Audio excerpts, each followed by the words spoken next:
हाय प्यारे बच्चों, welcome to math with Rajesh. आपका इस अपने चैनल मैथ विद राजेश में हार्दिक स्वागत करते हैं। आज हम आपके सामने हिंदी का जो 2017 का पेपर है उसके हिंदी के पोर्शन को डिस्कस करेंगे। कल हम लोग जीके का पोर्शन को डिस्कस किए थे। आइए हम लोग देखते हैं इसके क्वेश्चन को। ये क्वेश्चन फर्स्ट आपके सामने है, दे रहा है हिंदी दिवस कब मनाया जाता है। देखिए, हिंदी दिवस जो है 14 सितंबर को मनाया जाता है। 14 सितंबर को ही हिंदी दिवस क्यों मनाया जाता है? क्योंकि हमारे कॉन्स्टिट्यूशन में 14 सितंबर 1949 को इसको संवैधानिक मान्यता मिली थी। कब मिली थी? 14 सितंबर 1949 से। इसलिए प्रत्येक वर्ष 14 सितंबर को हिंदी दिवस मनाया जाता है। चलिए अगले क्वेश्चन की ओर बढ़ते हैं स्टूडेंट। तो अगला क्वेश्चन आपके सामने ये रहा और बताइए इसका क्वेश्चन क्या होगा, क्या राइट होगा।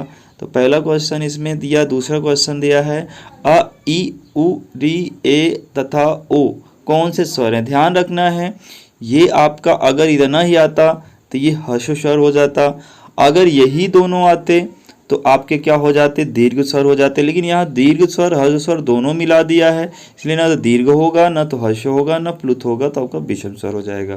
ध्यान रखना, मैंने फर्स्ट वीडियो बनाया है उस पर जो है इसके बारे में मैंने अच्छे तरीके से चर्चा की है। कुछ कारणों से वीडियो नहीं आ पाया तो आगे वीडियो जल्दी आएगा इसके बारे में, तो आप वहाँ से समझिए। 2 से 3 क्वेश्चन इससे आया हुआ है वर्णमाला से। देखिए अगला क्वेश्चन दिया है स्टूडेंट कि रामचरितमानस के रचयिता कौन है। तो रामचरितमानस के रचयिता हैं तुलसीदास। कबीरदास की कुछ रचनाएं जैसे आप ध्यान रखेंगे, शबद रामायणी, तो कुछ ऐसी हैं उनकी रचनाएं। आप देखिए, रचनाएं से भी रिलेटेड हम एक वीडियो जरूर लाएंगे तो आपको इंपॉर्टेंट रचनाएं वहाँ बता देंगे। अगला क्वेश्चन है, देखिए यहाँ से कि वह स्वयं गाड़ी चला लेगा। जब यहाँ आत्मनिर्भरता की बात आती है, खुद से करने की बात आती है, तो यहाँ जो आएगा निजवाचक सर्वनाम। कौन सा आएगा? निजवाचक सर्वनाम। तो यहाँ जो स्वयं शब्द है वो क्या है? निजता को दर्शा रहा है। ठीक है, तो आपका यहाँ कौन सा ऑप्शन सही हो जाएगा? सी, तीसरा वाला ऑप्शन। अगले क्वेश्चन की ओर बढ़ते हैं स्टूडेंट। अगले क्वेश्चन में दिया है जिन शब्दों के एक से अधिक अर्थ होते हैं उन्हें क्या कहेंगे? अनेक अर्थी शब्द कहेंगे। बहुत ही आसान था ये। अगला क्वेश्चन देखते हैं, इसमें क्या है? शुद्ध, ये वर्तनी से संबंधित है। वाहिनी, ठीक है, वाहनी, वहीनी और वाहिनी। देखिए क्या होता है, हम लोग शुद्ध जब बोलेंगे तब वाहिनी होगा, इसमें चौथा ऑप्शन सही हो जाएगा। वहिनी नहीं होता है, वाहिनी होता है। ध्यान रखना है कि हिंदी, अब देखिए ये बहुत अच्छा क्वेश्चन है। हिंदी किस भाषा की लिखी, किस भाषा की लिपि देवनागरी नहीं है? 4 ऑप्शन है, देवनागरी नहीं है। देखिए मैं आपको थोड़ा सा बता देता हूँ। पहले क्या आया? संस्कृत आया।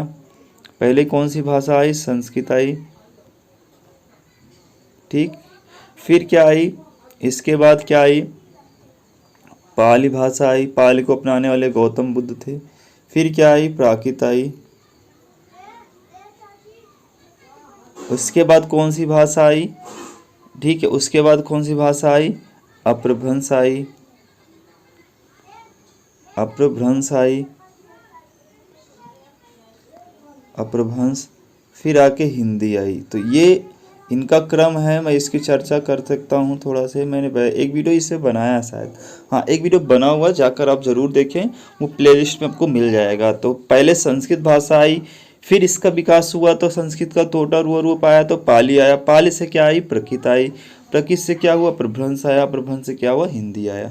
तो इस पर ध्यान रखेंगे, संस्कृत भी दिया था, संस्कृत भी मान ला इसकी देवनागरी लिपि की भाषा है, पाल भी है, हिंदी भी है, इसका अंग्रेजी नहीं है। तो कौन सा ऑप्शन हो जाएगा? अंग्रेजी सही हो जाएगा। चलिए अगले क्वेश्चन की ओर बढ़ते हैं स्टूडेंट। समझ में आ रहा है आपको? यहाँ दिया है वर्णमाला में व्यंजनों की संख्या। वैसे तो व्यंजन अगर 33 दिया होता ऑप्शन तो आपका राइट 33 होता, लेकिन यहाँ आपका 35 सही होगा, क्योंकि यहाँ 2 वर्णों को जो उसमें छोड़ता है यहाँ लिया गया है। अगर ऑप्शन में 33 होता तो आप 33 ही लगाते, जैसे स्वर की संख्या वैसे आप गिनेंगे 13 होती है, लेकिन आपको 11 ही स्वर लगाने हैं। ठीक है, ऑप्शन में अगर 11 रहता तो 11 ही लगाने हैं, तो इसमें 35 हो जाएगा। अगले क्वेश्चन है फूले न समाना तो अत्यधिक प्रसन्न होना, ये बहुत आसान था। चलिए अगले क्वेश्चन की ओर बढ़ते हैं। हिंदी में तत्सम शब्दों के स्रोत का आधार क्या है? ध्यान रखिए, जो हिंदी के जो शब्द संस्कृत से डायरेक्टली हिंदी में आ गए हैं उनको बोलते हैं तत्सम शब्द। मतलब वो कहाँ कौन से आधार होते हैं? जो संस्कृत वाले शब्द होते हैं उन्हीं को क्या बोलते हैं हम? तत्सम शब्द बोलते हैं। तो आपका फर्स्ट ऑप्शन से हो जाएगा, ठीक है।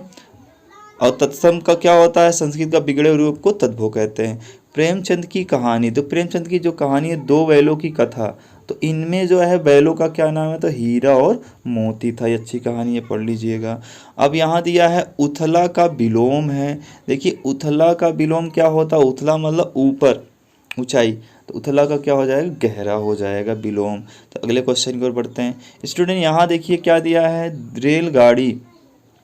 रेलगाड़ी किस प्रकार के शब्द का उदाहरण? ध्यान रखना है, रेलगाड़ी जो है दो शब्दों से, दो मतलब दो देशों के शब्द से बना। जैसे आप देखेंगे कौन कौन से तत्सम होता है, तद्भव होता है, देशज होता है, विदेशज होता है, और अंग्रेजी जो होता है वही क्या होता है? विदेशज होता है।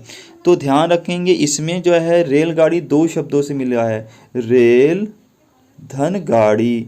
रेल और धन गाड़ी होता है, तो इसमें रेल क्या है? आपका अंग्रेजी शब्द है, चूंकि रेल ऐसे ही लिखा जाता है रेल, ध्यान रखेंगे इसको, इसलिए आपका क्या हो जाएगा? इसमें ये शंकर शब्द हो जाएगा। ना तो तत्सम शब्द है, ना तो तद्भव है, ना तो देशज है। तो दो देशों की, दो शब्दों से कहने का, दो देश के शब्दों से मिलकर बना होता है, तो उसे क्या बोलते हैं? शंकर शब्द। अगला क्वेश्चन आ जाते हैं स्टूडेंट। अगला दिया है पृथ्वी की पर्यायवाची क्या है? सबसे आसान आया था क्वेश्चन। तो पृथ्वी की पर्यायवाची क्या है? धरती है, भूधर नहीं है। व्योम भी आकाश का होता है हमारी, तो आप समझ गए इसको। कारक कितने होते हैं? कारक आपके 8 होते हैं। कर्ता कारक, कर्म कारक, करण कारक, अपादान, संप्रदान, अधिकरण, ठीक है, और सम्बोधन। तो 8 प्रकार के कारक होते हैं। चलो कारक भी वीडियो में लेके आऊँगा। यहाँ देखिए ये आपके संगत संबंधित है। तो मिठास, देखिए जिसको हम छू ना सके, जहाँ दिखाई दे, वही क्या होता? अगर मिठाई होती तो मिठाई क्या है? दिखाई देती है, हम उसको छू सकते हैं। तो मिठाई से मिठास शब्द बना है। तो ये भाववाचक शब्द होता है, जिसको भावना हो। अगले क्वेश्चन में बढ़ते हैं। अगला क्वेश्चन दिया है राम की गाय बहुत काली है। तो यहाँ देखिए जो शब्द किसी संज्ञा या सर्वनाम की विशेषता बतलाता हो। देखिए ये क्या शब्द है? काली। इस गाय की विशेषता बतला रहा है कि ये काली है, तो वो कौन सा कहलाता है? विशेषण। क्या कहलाता है? विशेषण। अगर यही कहता कि बहुत शब्द क्या है, तो वो प्रविशेषण हो जाता, क्योंकि यह क्रिया विशेषता की विशेषता बतला रहा है। अगर विशेषण की विशेषता बतलाएगा तो वो प्रविशेषण हो जाएगा। मोर नाच रहा है, जब काम अभी तक जारी है तो काम पूरा नहीं हुआ है। और यहाँ है से क्या दिखा रहा है? कि वर्तमान है।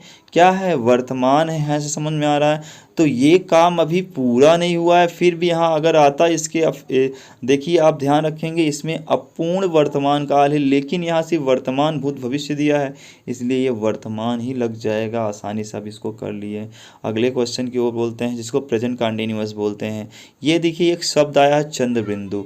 तो चंद्र बिंदु, ध्यान रखना, अगर बिंदी लगा है, बिंदु लगा है, तो हमने बताया था इसको क्या होता है?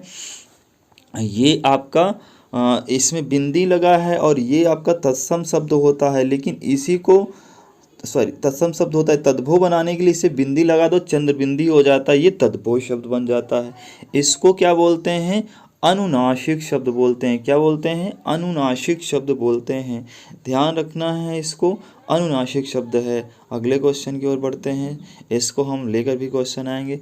चहचहाना, चहचहाना मतलब यहाँ ध्वनि बोधक की बात हो रही है, तो ये आपका ध्वनि बोधक हो जाएगा। ठीक है, आगे की ओर बात करते हैं स्टूडेंट। अगला क्वेश्चन हो देखते हैं, और अगला क्वेश्चन आपका यहीं से 20 क्वेश्चन आपका कंप्लीट हो गया। तो ये था क्वेश्चन, आपको समझ में आया होगा, मुझे लगता है आपको समझ में ज़रूर आया होगा स्टूडेंट। तो ये क्वेश्चन थे जो आपके लिए इम्पोर्टेंट थे। देखिए मैं जल्दी ही आपके लिए कुछ करने वाला हूँ, वीडियो डेली दूंगा, लेकिन कुछ प्रॉब्लम की वजह से नहीं आ रहा है, क्योंकि आप लोग सपोर्ट भी कम कर रहे हैं, जो वीडियो को जो है ज़्यादा शेयर नहीं कर रहे हैं, ज़्यादा सब्सक्राइबर नहीं आ रहे हैं और व्यूज़ भी कम आते हैं, थोड़ा सा डीमोटिवेट हो जाता हूँ, इसलिए वीडियो में डेली डाल नहीं पाता हूँ। तो आप वीडियो को लाइक और चैनल को सब्सक्राइब ज़रूर करें और लोगों को भी शेयर करें। Thank you for watching this video.